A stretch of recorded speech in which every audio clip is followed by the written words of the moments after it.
صلی اللہ علیہ وسلم کا جب اللہ سبحانہ تعالیٰ سے گفتگو ہوئی پردے کے پیچھے سے، اس موقع پر اللہ سبحانہ تعالیٰ نے اس امت پر 50 نمازیں فرض کر دی۔ 50 نمازیں فرض کرنے کے بعد اللہ کے نبی صلی اللہ علیہ وسلم دیگر آیتوں کو لے کر، اللہ تعالیٰ کی وحی کو لے کر، بات کو سن کر جب اتر رہے تھے، 7ویں آسمان سے گزر کر 6ویں آسمان پر گئے تو موسیٰ علیہ السلام سے ملاقات ہوئی۔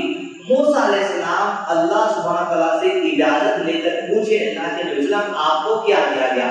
اس لیے کہ ان کو بھی تجربہ تھا موسیٰ علیہ السلام کو، اس لیے کہ ان کو اللہ تعالیٰ 40 راتیں بلا کر تورات دیے تھے۔ بولے آپ کو آج لیلہ میں بلائے تو کیا دیے؟ بولے 50 نمازیں فرض کی گئی۔ تو موسیٰ علیہ السلام کو تجربہ تھا، بولے اللہ کے نبی صلی اللہ علیہ وسلم بنی اسرائیل کی قوم کو بھی اللہ تعالیٰ بلا کے میرے کچھ عبادتیں نہیں دیتے، بنی اسرائیل آپ کی امت سے زیادہ طاقتور ہے، اور اللہ کے نبی صلی اللہ علیہ وسلم آپ کی امت سے کم عبادت بنی اسرائیل کو دی گئی تھی۔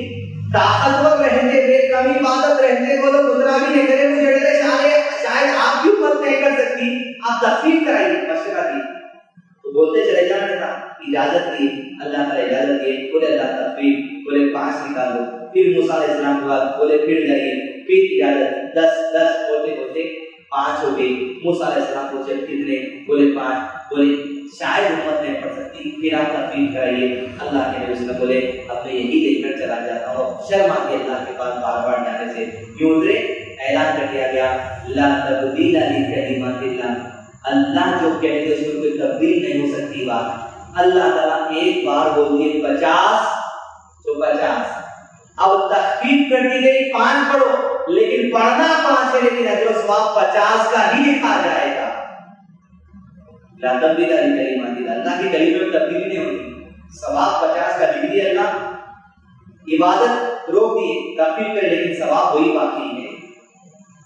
اب نماز کا طریقہ کیا ہے؟ اللہ کے نبی صلی اللہ علیہ وسلم نے فرمایا تم نماز اس طرح پڑھو جس طرح تم مجھے نماز پڑھتے ہوئے دیکھو۔ نماز کا تفصیلی طریقہ بڑا ہے، مختصر انداز میں یوں بتاؤں، اللہ اکبر کہہ کر اپنے ہتھیلیوں کو کعبۃ اللہ کی طرف کریں، اللہ اکبر، شولڈر کے لیول میں آنی چاہیے۔ بعض لوگ کان کو چھیتے ہیں، لوگ علماء کرام تشریح کریں کہ کان کو اس وجہ سے، علماء کرام اس کی تشریح ہے کہ وہ صحابہ جو سائڈ سے آ کر نبی صلی اللہ علیہ وسلم کی بیچ کی انگلی دیکھے، وہ بیچ کی انگلی کان کی لو کی لیول میں تھی، کان کو لگاتے رہتے، شولڈر تک ہاتھ آنا ہے، قبلے کی طرف ہتھیلی ہونا ہے، اللہ اکبر، اس طرح۔ پھر ہاتھ اللہ کے نبی صلی اللہ علیہ وسلم باندھتے تھے، 3 طریقوں سے ثابت ہے۔ پہلا، ہتھیلی کے اوپر ہتھیلی رکھ کر اس طرح باندھنا۔ دوسرا، یہ ہتھیلی کلائی کو پکڑ لینا اس طرح، ایک ہتھیلی کے اوپر ہتھیلی یوں، دوسرا یہ رسٹ ہے جو کلائی ہے، یہ کلائی پر بیٹھنا، یہ دوسرا۔ پہلا ہتھیلی سے اس کو پکڑ لینا، دوسرا کلائی پہ کلائی بٹھانا، تیسرا یہ ہاتھ بازو پر رکھنا، یعنی یہاں پر۔ یہ 3 طریقے باندھتے تھے، لیکن باندھنے کی جو جگہ ہے وہ اللہ کے نبی صلی اللہ علیہ وسلم کی احادیث سے سینے پہ باندھنا ثابت ہے۔ لوگ کچھ پیٹ پر باندھتے ہیں، کچھ ناک پر باندھتے ہیں۔ نبی صلی اللہ علیہ وسلم کا عمل سب سے بہتر عمل، اللہ کے نبی صلی اللہ علیہ وسلم 3 طریقے سے ہاتھ باندھنا سکھائے، لیکن پوزیشن جو ہے ٹھہرانا وہ سینے کے اوپر ہے۔ دوسرا، اس کے بعد جب اللہ کے نبی صلی اللہ علیہ وسلم سورہ ثنا پڑھتے یا ثنا کے علاوہ ایک اور دعا ہے وہ بھی پڑھتے، اس کے بعد سورہ فاتحہ پڑھتے۔ نبی صلی اللہ علیہ وسلم نے فرمایا جس شخص نے سورہ فاتحہ نہ پڑھی اس کی نماز ہی مکمل نہیں۔ آپ انفرادی پڑھ رہے ہیں، سورہ فاتحہ پڑھنا ضروری ہے۔ آپ امام صاحب کے پیچھے ظہر کی، عصر کی، مغرب کی 1 رکعت، عشاء کی 2 رکعت خاموشی میں پڑھ رہے ہیں، تب بھی آپ کو سورہ فاتحہ پڑھنا ہے۔ جب امام زور سے سورہ فاتحہ پڑھتے ہیں اس صورت میں آپ کو دل میں سورہ فاتحہ پڑھنا ہے۔ امام کہیں گے الحمدللہ رب العالمین، آپ کہیں اس طرح دل میں پڑھیں۔ سورہ فاتحہ ہر صورت میں لازم ہے۔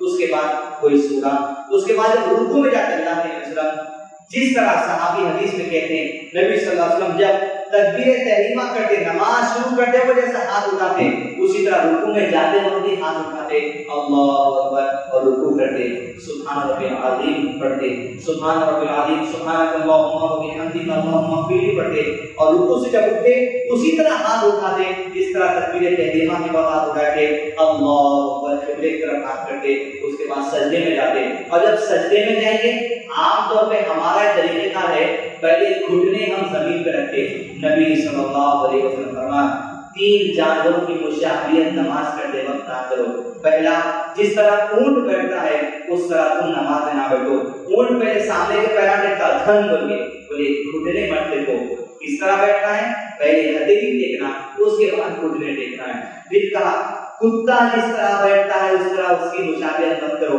پورے پیروں چپکا دیے، پیٹ اور تھائس، پیٹ اور جو سو ران آپ چپکا دیے اور زمین پہ پورے ہتھیلیاں کونیاں چپکا دیے، کتا ایسا بیٹھتا نہیں، خاص طور پہ عورتیں نماز پڑھتے ہوئے بھی ایسے بیٹھتے، کتے کی مشابہت نہیں کرنا ہے، اونٹ کی مشابہت نہیں کرنا ہے، اور کہا لومڑی کی مشابہت مت کرو، لومڑی کو آپ یوں دیکھتے رہتی نماز میں ادھر ادھر دیکھنے کی ممانے پہ، بولے 3 جانوروں کی مشابہت نماز میں مت کرو، سجدے میں کریں گے آپ، سجدہ کرنے کے بعد سجدے میں دعائیں کریں گے، سجدے میں کوئی بھی دعا کر سکتے ہیں آپ جو سب ثابت ہے حدیث سے، بعض علماء نے کہا آپ اپنی مرضی کی کوئی بھی دعا بھی کر سکتے جو درست ہو، اس کے بعد 2 سجدوں کے درمیان اللہ کے رسول کہتے ہیں اس آدمی کی نماز کا فائدہ نہیں جس کے سجدے اور رکوع کرنے کے بعد پیٹھ سیدھی نہ ہو، سبحان اللہ پھر بچ جائے، پیٹھ سیدھی کر کے اللہم اغفر لی وارحمنی وعافنی واہدنی وارزقنی یہ دعا پڑھو، یا کم سے کم اللہم اغفر لی اللہ کے پڑھتے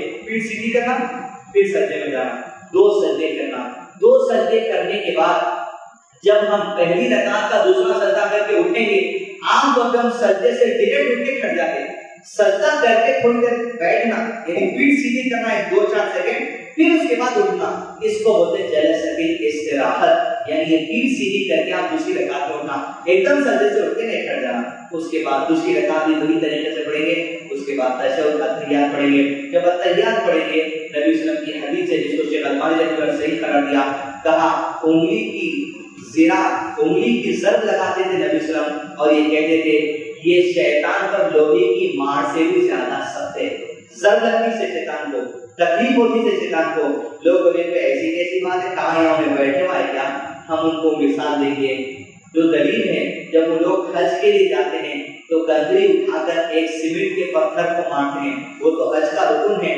وہ عمل ایسا ہے جس سے شیطان کو تکلیف ہوتی ہے، یہ بھی عمل ایسا ہے جس سے شیطان کو تکلیف ہوتی ہے، اس کے بعد درود ابراہیم پڑھیں گے، دعا منصورہ پڑھیں گے، اس کے بعد نبی صلی اللہ علیہ وسلم نے حضرت ابوبکر صدیق کو دعا سکھائی، رضی اللہ عنہ کہا یہ دعا پڑھو اللہم اعوذ بک من عذاب القبر، اللہ قبر کے عذاب سے بچا، اعوذ بک من عذاب جہنم، جہنم کے عذاب سے بچا، اللہم اعوذ بک من المنکر، اللہم انی اعوذ بک من فتنة المسیح الدجال، اللہ دجال کے فتنے سے بچا، اللہم انی اعوذ بک من فتنة المحیا والممات، زندگی اور موت کے فتنے سے اللہ بچا، اللہم انی اعوذ بک من المأثم والمغرم، اللہ قرضوں کے بوجھ سے بچا لے، یہ دعا ہر نماز میں کرتے، السلام علیکم ورحمۃ اللہ، السلام علیکم اللہ، دونوں سلام کریں گے، اس سے جب انفرادی پڑھیں گے تو فرشتوں کو سلام، جب آپ اس طرح سلام کریں گے مصلیوں میں جماعت میں، ادھر والوں کو بھی آپ دعا بھیج رہے ہیں فرشتوں میں بھیج رہے ہیں، ادھر والوں کو بھی دعا بھیجنا فرشتوں میں بھیج رہے ہیں، یہ نماز کا مختصر طریقہ ہے، مزید تفصیلات کے لیے سلام ورکشاپ جو سو یوٹیوب پہ اویلیبل ہے آپ اس کو دیکھ سکتے ہیں۔ اگلا سوال آخری انشاءاللہ دے دیں۔ ایک سوال ہے کہ جناب یہ فرمائیے کہ اکثر مساجد میں شب معراج، شب برات اور شب قدر کے موقع پر صلاۃ و تسبیح اجتماعی طور پر ادا کی جاتی ہے، کیا صلاۃ و تسبیح کی فضیلت ہے، کیا اجتماعی طور پر پڑھا جا سکتا ہے؟ جیسا کہ ہم نے کچھ دیر پہلے سے کہا، اب اس کے جواب کے سوال پہ کہ صلاۃ و تسبیح یہ جاگنے کی رات جو بنا لی ہے اس موقع پر باجماعت پڑھا جاتا ہے، دیکھیں کوئی بھی نفل نماز ہو ثابت ہے نفل نماز کو جماعت سے پڑھنا، جیسا رمضان کے موقع پر ہم تراویح پڑھتے ہیں، نبی صلی اللہ علیہ وسلم سے بھی ثابت ہے، صحابہ سے بھی ثابت ہے کہ نفل نماز کو جماعت سے پڑھ سکتے ہیں، لیکن شرط یہ ہے کہ یہ نفل نماز پڑھنے کے لیے الاصل بالعبادت المنون ہے نہیں، شب برات کے موقع پہ، شب معراج کے موقع پہ، شب قدر کے موقع پہ تو ثابت ہی ہے جتنا پڑھتے پڑھو، حرج کی بات یہ اپنی انفرادی طور پہ، لیکن برات اور معراج جو لوگ بنا دیے اس میں جو نمازہ بنا لیے یہ نماز پڑھنے سے پہلے یہ نماز پڑھنا ثابت ہونا پڑتا. اگر ثابت ہے تو اگر جب نماز ثابت ہے تو طریقہ بھی ثابت رہتا. لہذا نفل نماز جماعت کے ساتھ پڑھنے میں کوئی حرج نہیں ہے. عید کی نماز ہے وہ فرض نماز نہیں ہے, فطر کی نماز ہے وہ بھی فرض نماز نہیں. نفل نماز جماعت کے ساتھ پڑھی جاتی ہے. بارش کے بعد جماعت نماز پڑھی جاتی ہے اور سورج گرہن چاند گرہن کے موقع پر نفل نماز جماعت کے ساتھ پڑھی جاتی ہے. نفل نماز کو آپ جماعت کے ساتھ پڑھ سکتے ہیں بشرط کہ وہ نماز ثابت ہو پہلے. اس لیے الاصل فی العبادۃ المنوع, کوئی بھی عبادت کے لیے وہ کرنا ثابت ہونا ضروری ہے. اللهم ربنا لا تزغ قلوبنا بعد إذ هديتنا وهب لنا من لدنك رحمة إنك أنت الوهاب. وآخر دعوانا الحمد لله رب العالمين.